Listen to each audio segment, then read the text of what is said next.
Buenas noches, bienvenidos a Canal 8 y su programa institucional Diálogos de Cultura.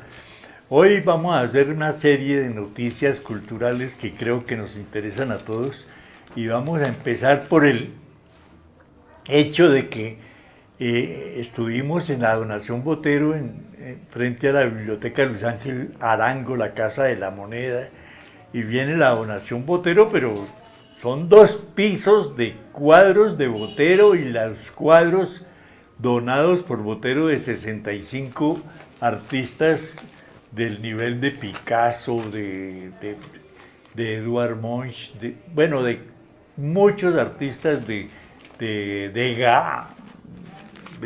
No me acuerdo ahorita para decirles los nombres porque aparecen saltaditos. Unos de Botero, otros de la colección privada de Botero que donó al Banco de la República en Bogotá y al Museo de Antioquia en Medellín. Pero es grandiosa, muy bien expuesta, muy bien curada la exposición, gente muy simpática, muy amable, lo orientan a uno con gran facilidad, están enterados de dónde están cada una y todas las cosas, el orden en que uno puede ver la exposición, y me sorprendió que había muchos grupos de turistas, se veían argentinos, uruguayos, por el acento uno como que los conoce, pero también europeos, o sea, grupos de 10, 15 personas interesadas en que le hicieran una visita guiada, seguramente previamente acordada y programada. Y eso me llenó como de orgullo, por eso esa mano que aparece ahí, de que es una escultura de Botero, en eso que ya nos acostumbramos a decirle donación Botero.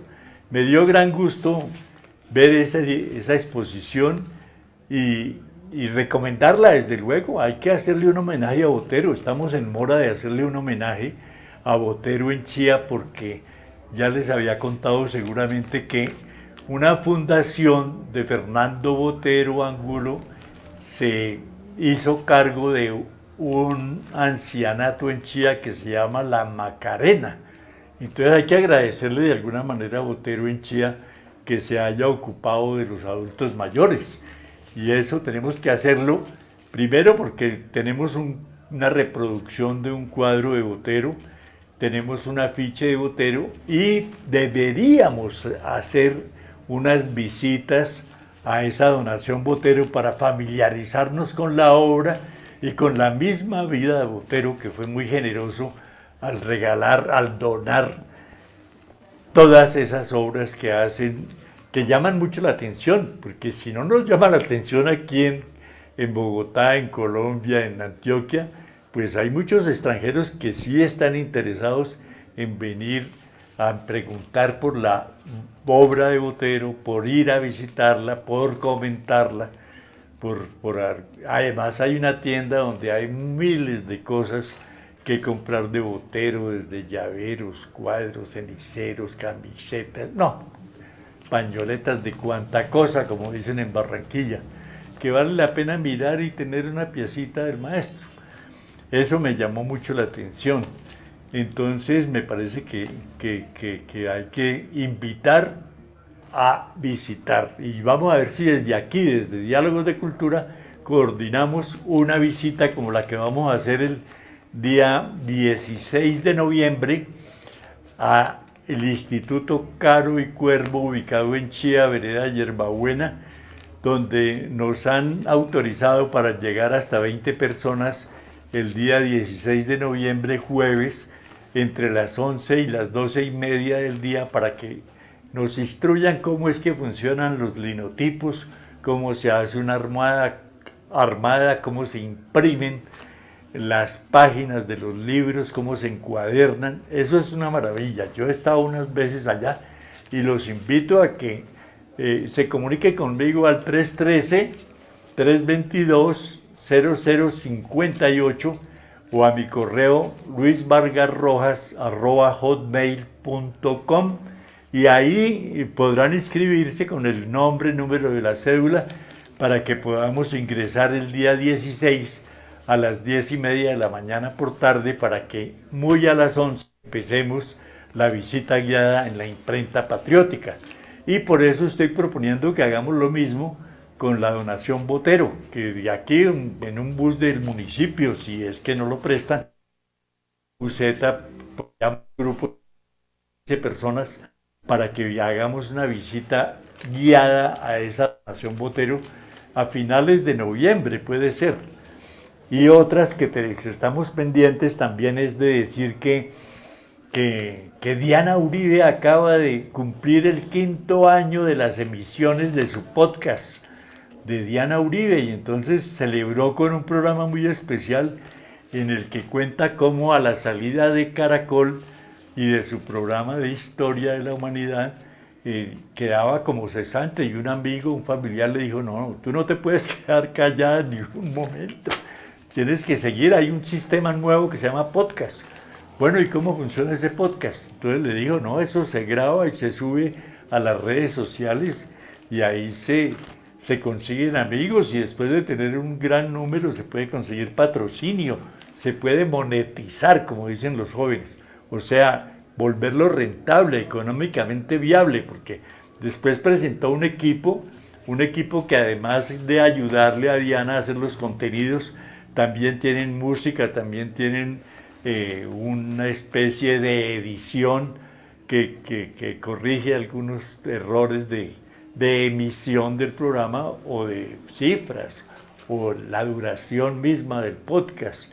Y hay otro personaje que está dedicado a hacerle música a cada emisión. Entonces queda uno como admirado porque oye el programa, pero le interesa mucho la voz de Diana Uribe, y no se da cuenta que hay fondos musicales, hay una introducción musical también, que eso del equipo. El equipo es, hay una asesora de negocios, una niña que empezó hace 5 años, le dijo exactamente lo que acabo de confirmar, que el podcast tiene un gran equipo, un sitio para grabarlo, equipos de excelente sonido, y hay que pagar cuando uno sube un podcast a una de las redes sociales, hay que pagar un arrendamiento por cada año. Y además, si son un equipo de 8 o 10 personas, pues cada una va a ganar unos honorarios que no deben ser muy bajitos. Y esa niña les dijo todo eso, dijo: en un tiempo, cuando ya tengan suficientes visitas, pueden iniciar la monetización, conseguir patrocinios. Y yo me acuerdo que Diana decía: esto tiene costos, y se salen de mi presupuesto personal, por favor, colaboren, ayuden.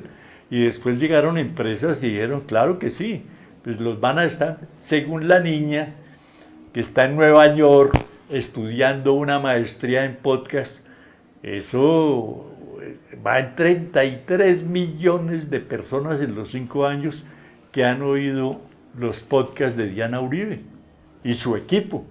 Porque claro, hay alguien para mostrar y oír que se llama Diana Uribe, pero detrás de ella hay un equipo que está proponiendo los contenidos, que está corrigiendo, que está editando, que está subiendo a las redes, que está componiendo la música, y esos programas tienen que tener por lo menos 3 o 4 antes de empezar a pensar ya en qué es lo que se va a decir, qué tema está interesante, y son gente que vive súper informada, como a veces nos toca a nivel local, Chía, pero Chía y el mundo que maneja Diana Uribe, pues hay una gran distancia.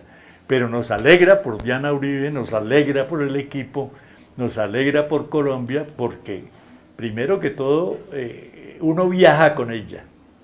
Ella dice cuándo se sube al avión, cuándo se baja, qué hace durante el viaje, a dónde debe llegar, dónde alojarse, qué sitios visitar, y qué ocurrió, qué ocurrirá o qué está ocurriendo en ese momento en el sitio que visita.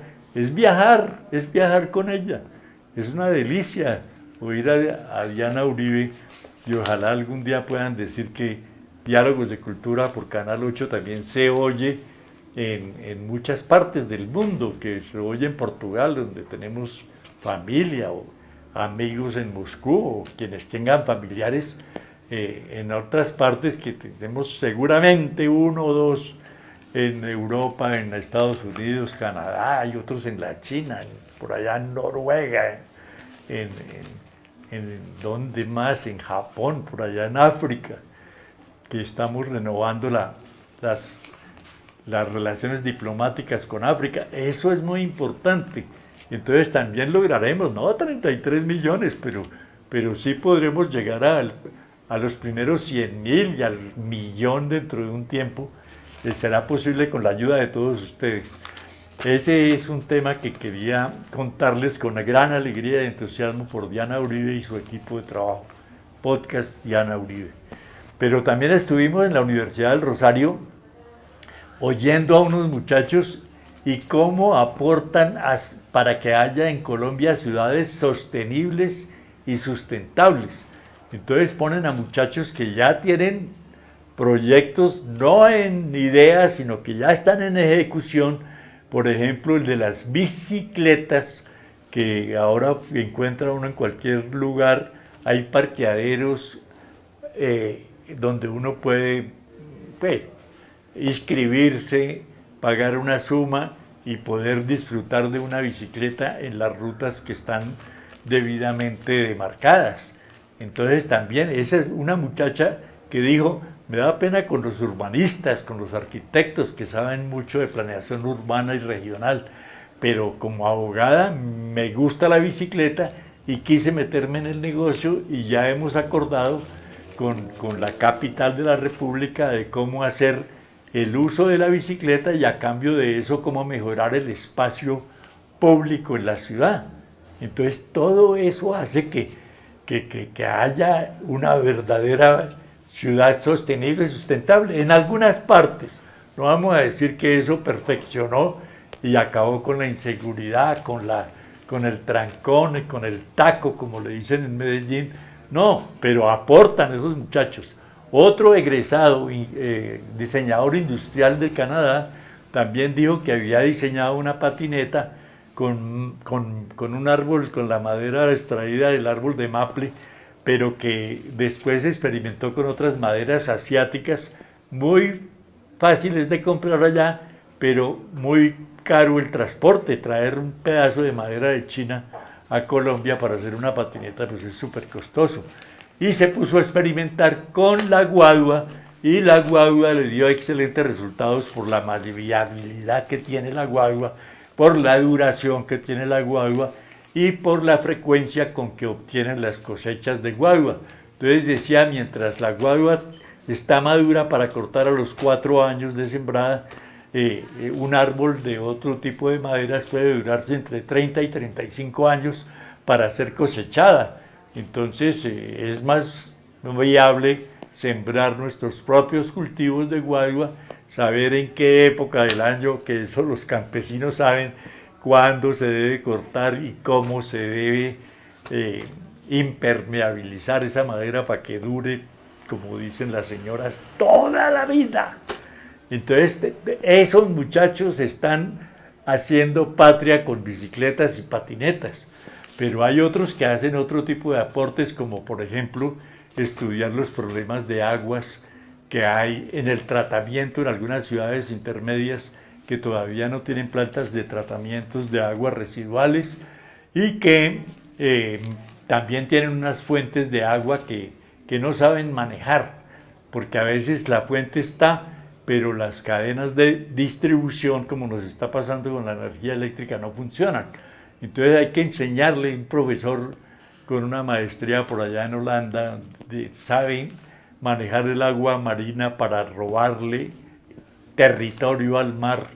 Por eso se llaman Países Bajos, porque están por debajo del nivel, pero aprovechan las aguas para hacer transporte por canales y así no ser tan contaminantes. Y en la misma Holanda la bicicleta tuvo una inversión multimillonaria el año pasado y la gente se quejaba de por qué tanta inversión para hacer puentes, para hacer vías aéreas. Eso se va a ver reflejado con una mejor calidad del aire y una mejor calidad de vida en 5 años. Entonces ahí estaremos recuperando todo lo que nos gastamos ahora purificando el aire, manejando otros tipos para disminuir la contaminación. Entonces vale la pena invertir desde ahora. Y yo creo que esos muchachos están pensando en eso, en que debemos de aportar menos CO2 y más oxígeno. El mismo de las patinetas decía, éramos 5 los que veníamos para la reunión y ellos se vinieron en Transmilenio y yo en patineta. Llegué 10 minutos antes que ellos. Claro, tiene sus bemoles, ¿no?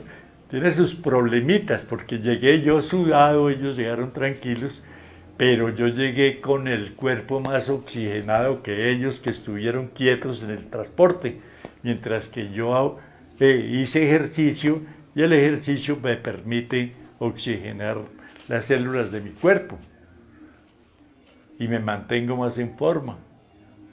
Entonces, uno ve que los muchachos hacen, la idea no es una ocurrencia pasajera, sino que hacen una proyección de la producción de las patinetas. Había una exhibición porque ellos están interesados en que se promueva el uso de la patineta como un medio de transporte ecológico, sustentable y sostenible, porque además es muy barato. Él decía, yo voy en un Transmilenio con mi patineta, pero si veo que hay un conato de paro o hay paro, atravesaron algún carro y no se puede seguir, pues yo cojo mi patineta y continúo mi transporte, además por una vía libre. Entonces todo eso tiene sus favorabilidades y las comentan. Y entonces algún día vamos a tener muchas patinetas y algún día las electrificarán también, con una producción de energía propia. Mientras patina se va generando, se va acumulando para el próximo viaje. Están pensando en cosas buenas. Y el profesor del agua también diciendo cómo en Cartagena hay que pensar ya en que si sube el nivel del mar se van a ver afectados los edificios que están en toda la costa, a menos de 20, 30 metros de la playa. Y hay que pensar en acabar con los arroyos, hay que pensar en desalinizar el agua marina para proveer de agua potable a La Guajira, a San Andrés, Providencia, a Santa Catalina y en otros sitios donde tenemos 1500 kilómetros de costa marina y no tenemos agua potable porque no hay cómo desalinizar. En Aruba desalinizan el agua. Decían que el problema diplomático con Israel nos iba a impedir que ellos nos dieran la tecnología y la asistencia técnica para desalinizar el agua marina. Pero no, si en Aruba lo hicieron ya hace muchos años, ¿por qué no lo vamos a hacer nosotros? Es cuestión de mandar estudiantes, ingenieros hidráulicos a que estudien el tema y en 3 o 4 años tenemos aquí a un especialista que conoce, pues importamos equipos, materiales y asistencia técnica mientras aprendemos, pero ya nos volvemos autónomos en ese tipo de servicio. Y lo mismo en el manejo de las aguas. En el Chocó un ingeniero llegó allá y de las aguas lluvias las acumula y después las trata para el consumo, no solamente para el baño y el baño corporal y el baño de las aguas negras, sino también para el consumo en la preparación de las comidas. Entonces sí se pueden hacer muchas cosas, pero tenemos que orientar la educación hacia la satisfacción de esas necesidades que todavía tenemos pendientes. Y este país sería muy distinto, muy diferente, con mayor cobertura, con menos costos, con más ecología, con más servicios menos contaminantes, con CO2. Estamos haciendo arborización y por eso también detuvimos la deforestación en el Amazonas. Entonces estamos haciendo cosas buenas, pero hay que tener a esos muchachos en la mira para promoverlos y ayudarles en la promoción de la venta de los servicios que están ofreciendo y cómo mejoramos la calidad del agua. Y otra cosa que me pareció interesante también fue que el OPCA, que es el Observatorio del Patrimonio Cultural y Arquitectónico de la Universidad de los Andes, cada vez que lanzan un número de una revista virtual, nos invitan para que la gente que escribió en la revista nos dé una conferencia. Y esta vez nos correspondió una feminista, pero me pareció extrema. Dice que patrimonio cultural no, que los patriarcas no son los únicos que heredan, que las matriarcas también, y que había que considerar esa palabra patrimonio para hacer una más justa, más equitativa, más saludable para los géneros. Entonces dice uno, ideología de género le están metiendo a una palabra que tiene que ver con patrimonio cultural, que es la herencia que nos deja toda una civilización anterior, todas las generaciones anteriores nos han heredado algo, nos han heredado vías, nos han heredado cultura, ritos, mitos, leyendas, literatura, poesía, cuentos, ensayos, novelas, nos han heredado música, nos han heredado danzas, nos han heredado todas las actividades de la cultura artística. Entonces, no entiendo, pues el patrimonio es eso, lo que nos heredan. Alguien comparaba el patrimonio como le enseñan a uno en contabilidad. Patrimonio es lo que queda entre lo que usted dice que tiene y lo que debe. Si usted le resta lo que debe a lo que tiene, eso es lo que va a heredar. Ese es el patrimonio que usted tiene y que puede heredar, pero las deudas hay que pagarlas.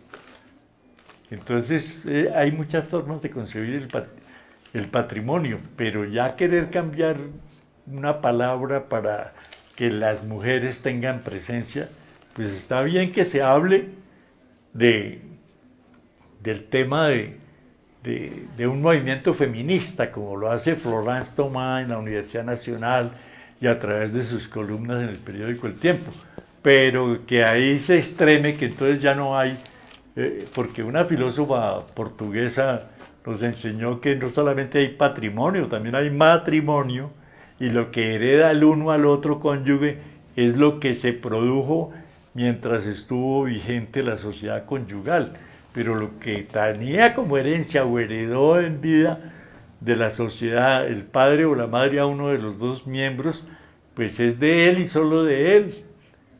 Pero también ahí nos decía, hay filimonio. ¿Y qué es filimonio? El hecho de que el hijo herede al padre. Si el hijo fallece y tenía unas cosas, tenía un piano, tenía un vehículo, pues se lo hereda al padre y a la madre. Y si un amigo dice, ese carrito se lo quiero dar a fulano de tal en caso de que yo fallezca, porque él fue quien me inició en el negocio que toda la vida fue muy próspero y de eso viví, entonces eso se llama fratermonio, lo que le hereda un amigo a otro. Entonces no es una sola clase de patrimonio cultural, que ahora quieren cambiarle el nombre para que haya participación femenina en el cuento de que ahora sería patrimonio y matrimonio cultural. Así como los y las personas que me escuchan se ponen en un tema como incómodo y ponen en práctica. No me dejaron hablar en 1 hora 20 minutos, quedó la conferencia y éramos un profesor y yo como espectadores, porque no nos dejaron participar las 12 mujeres que fueron incluidas, 2 personas del Ministerio de la Cultura. Y un detalle más les cuento respecto de eso. Estuve en el baño de la Universidad del Rosario y entonces no sabía para dónde coger, porque hasta que vi salir una muchacha de baño y entonces decía mujeres, pero aquí para todas las personas decía, baño para todas las personas, o sea, ahí podemos entrar hombres, mujeres y otras manifestaciones o gustos eróticos sexuales, ahí entra todo el mundo. Dice para otras personas, sin distingo de sexo. Pues yo me metí a ese y pues hice lo que tenía que hacer y salí, pero están aplicando esa ideología de género en todas partes. Eso es muy interesante. y pues les voy contando cosas como que la Organización Internacional del Turismo declaró a Zapatoca y a Santander y Finlandia Quindío como municipios dignos de visitar.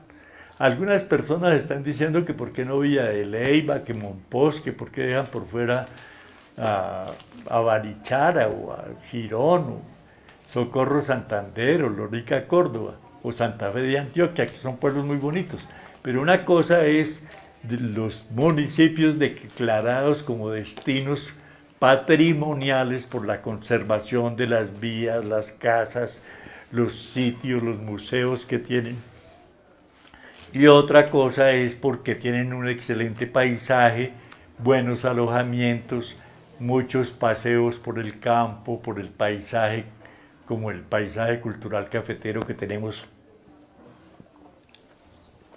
en esa parte del país, que son Quindío, Risaralda y Caldas, que son una forma distinta, unas para hacer turismo, digamos turismo rural, y otra para hacer turismo cultural, que tiene que ver con la visita al patrimonio arquitectónico, monumental, inmaterial. En nuestro caso en Chía está totalmente inexplotado, por eso la invitación al Instituto Caro y Cuervo de la vereda Hierbabuena para visitar la imprenta patriótica, que es un bien de interés cultural que no podemos dejar de visitar estando aquí tan cerca. Entonces el 16, 10 de la mañana estaremos en la Biblioteca Ocaviga, 10:30 ya en el instituto, y 11 de la mañana iniciará la visita guiada por la imprenta patriótica. Vamos a hacer un corte y después pasamos a otro tipo de noticias en un espacio más corto.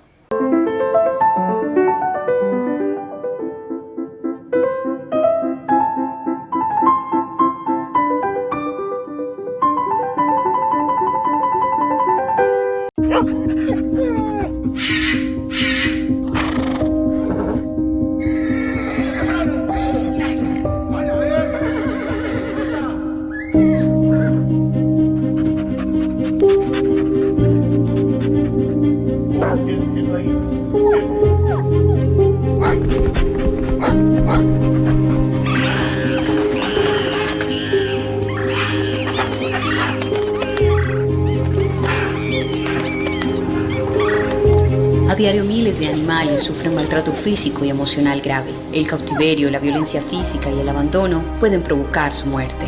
La Fiscalía General de la Nación lucha contra este delito haciendo justicia a través del Grupo Gelma. Denuncia en la línea 122.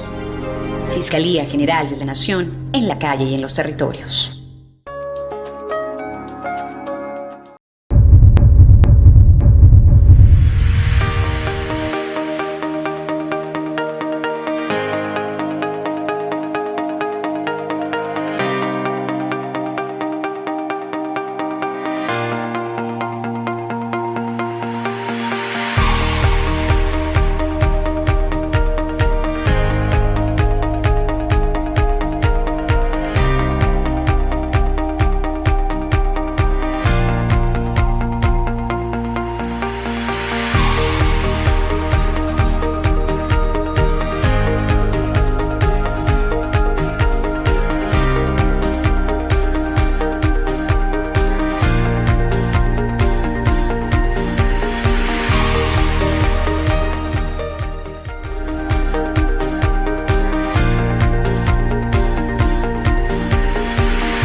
Bueno, en esta segunda parte del programa Diálogos de Cultura por Canal 8, los miércoles se emite a las 8 de la noche y se sube a YouTube, pero en otras redes sociales ya está cogiendo un impulso, y con la ayuda de ustedes podemos llegar también, no como decíamos en la sección anterior, a 33 millones como Diana Uribe, pero sí empezar a subir para dar a conocer a Chía como un destino turístico cultural. Tenemos a Picasso ahí porque resulta que Picasso se murió hace 50 años, en 1973, y están haciéndole homenajes en varias partes del mundo. Estamos en Barcelona en una mano a mano, diríamos, con Joan Miró, que era natural allá de Barcelona, muy catalán él, pero Picasso también vivió unos años allá en Barcelona y tiene Museo Picasso. Entonces Picasso está. Y en Turín, Italia, también están en una exposición de Picasso que pues dándole gracias por todos sus aportes al arte, a la innovación en el arte, porque el cubismo pues no era el único exponente, pero sí el más importante, el principal, el que más obras produjo. Un hombre que decía que está bien la inspiración, pero que eso solo es el 5 o el 10% del aporte a la obra, porque el resto es trabajo, el resto es transpiración, decía él. Es que cuando me llegue la musa, la creatividad a la cabeza, me coja con el pincel en la mano y con la paleta lista para producir mi obra. Y por eso produjeron tantas obras. Y todavía decíamos en un programa anterior que en el caso de nuestro Fernando Botero, produjo cantidades de obras, pero los pintores no hacen un registro de cada obra que le vaya a permitir a los biógrafos decir, en agosto del año 85 produjo 12 obras, o sea, más o menos 3 obras por semana, que era lo que hacía Botero. Entonces, si uno se pone a hacer cálculos, si el hombre duró 91 años, empezó a pintar a los 18, fueron 60 años trabajando, 60 años por 12, por 52 semanas, son, bueno, un jurgo, y 3 obras por semana, debió producir entre 18 y 20.000 obras. Es una cantidad impresionante. Claro, decíamos, la pintura la hacía personalmente él, pero las esculturas sí necesitaban de ayuda. Él diseñaba y hacía el modelo a la cera perdida para que después allá en Pietrasanta terminaran las obras. Pero es interesante saber que produjeron tantas obras y que no hubo ese registro. Comparábamos con los músicos que sí, los biógrafos hacen un seguimiento cronológico de la obra y le van colocando opus 001, opus 002, opus es obra en latín, obra número 1, obra número 2, obra número 3, y al final dicen la última obra fue el opus 725, por poner un ejemplo. Entonces llevan esas cuentas y esos registros que son muy importantes para conocer realmente una obra. Porque de Picasso uno distingue la obra cubista, la obra geométrica, pero hay obras que fueron figurativas en sus primeras etapas de la vida, y ahí en la Donación Botero encuentra uno varias, y dice, este no puede ser Picasso. Claro que es Picasso, lo que pasa es que son obras menos conocidas, porque el cubismo fue el que le dio el valor y la fama, el prestigio como pintor, como creador. Entonces, por eso Picasso merecería un homenaje. Ahora teníamos un afiche de Picasso en Bogotá cuando trajeron una exposición y hicieron un libro que también se llama Picasso en Bogotá. Pero también estamos el año entrante cumpliendo 100 años de la primera edición de este libro que se llama La Vorágine. 100 años de publicado, y fue una de las novelas fundacionales junto con María de Jorge Isaacs. Ahí empezó la literatura colombiana realmente. Y empieza con una frase terrible. Dice La Vorágine de José Eustacio Rivera en su primer párrafo de la primera parte. Antes que me hubiera apasionado por mujer alguna, jugué mi corazón al azar y me lo ganó la violencia. Nada supe de los delicios embriagadores, ni de la confidencia sentimental, ni de la zozobra de las miradas cobardes. Estamos en tiempos de elecciones en Colombia y yo creo que no podemos hacer lo que hizo el protagonista de la novela La Vorágine, jugar el corazón al azar, ¿no? Aquí, porque es que después de que uno deja que la violencia le gane su corazón, está perdido para siempre. Y lo mismo puede pasar cuando uno selecciona un candidato. Dice uno, por ejemplo, la guerra entre Palestina e Israel. Israel tiene a Netanyahu como director y la gente votó por Netanyahu, pero dice cómo toma decisiones tan terribles ese señor. ¿Quiénes lo votaron? ¿Quiénes lo eligieron? No todos. Ganó por mayoría, pero no todos están de acuerdo con que para conseguir la paz hay que desaparecer hasta los niños. No, eso no me parece que estoy bien. Y entonces uno dice, si vamos a elegir a alguien para que dirija los destinos del municipio, del departamento o del país, pues nombremos a alguien cuerdo, a alguien que sepa uno qué piensa en caso de conflicto armado entre dos países, qué haría, cómo resolvería el conflicto, si a través de la diplomacia, como un ejercicio apenas humano y natural, o simplemente el presidente del otro país dijo, ese de allá es un sinvergüenza, y entonces disparémosle, mandémosle los aviones Kafir, destruyamos a esa gente. No, así no es. La cosa es, para ellos se inventaron el ajedrez es una guerra en la que uno de los jugadores debe por lo menos poner en jaque al rey y darle mate, pero dejarlo sin posibilidad de movimiento. Pero es una forma de resolver un problema.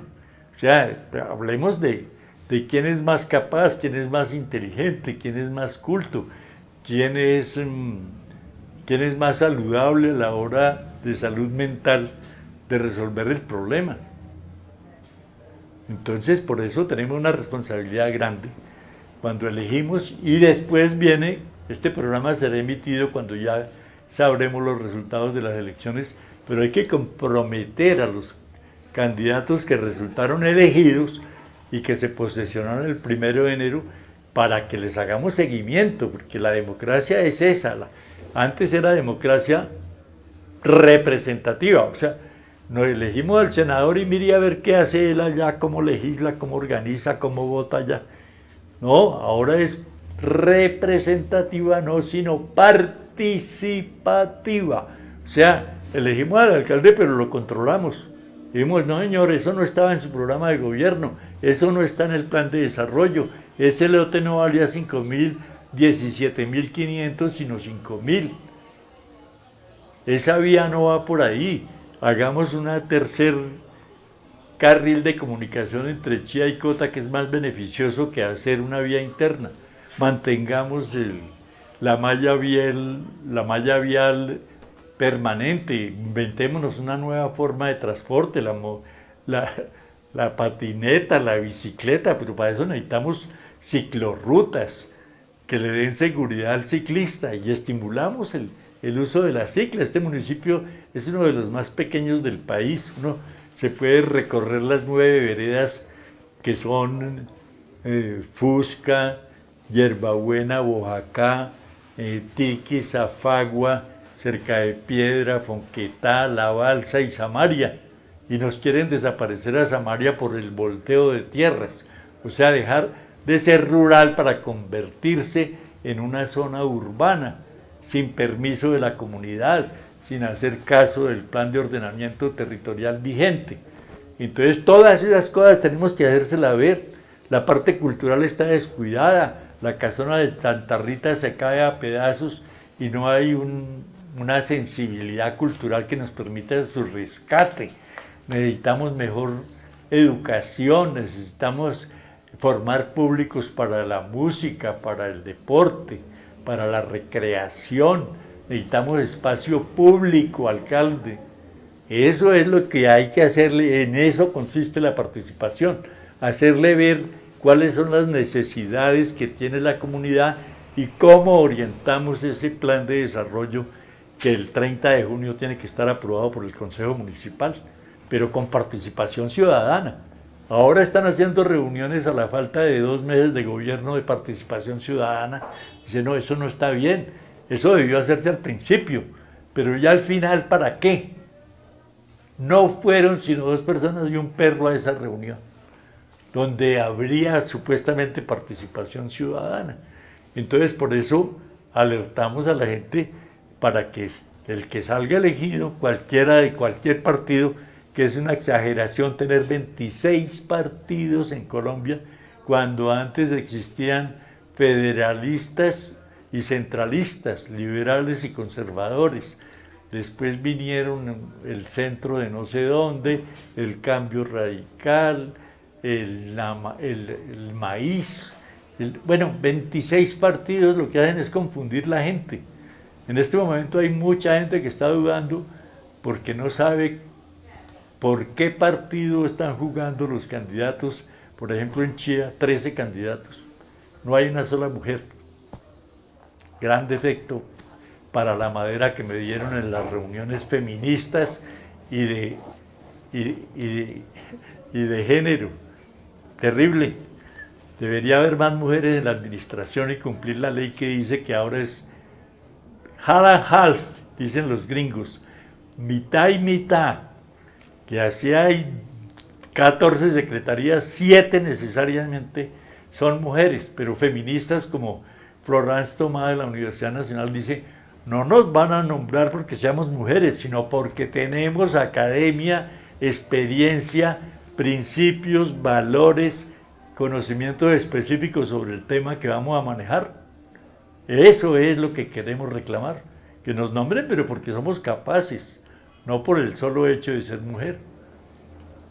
Eso mismo decía Martin Luther King con los negros, que nos califiquen no por el color de la piel, sino por nuestro carácter, por lo que somos capaces de hacer, de orientar y dirigir.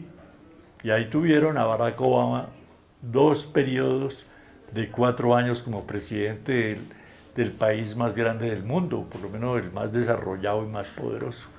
Entonces, todas esas cosas hay que tener en cuenta porque donde haya conflictos, donde haya inversiones importantes que hacer, decisiones que tomar, que piensen no en los que votaron por él, sino en toda la comunidad que el 1 de enero asume la responsabilidad y tiene que gobernar para todos, y no para los que votaron, para los amigos, para la familia, no.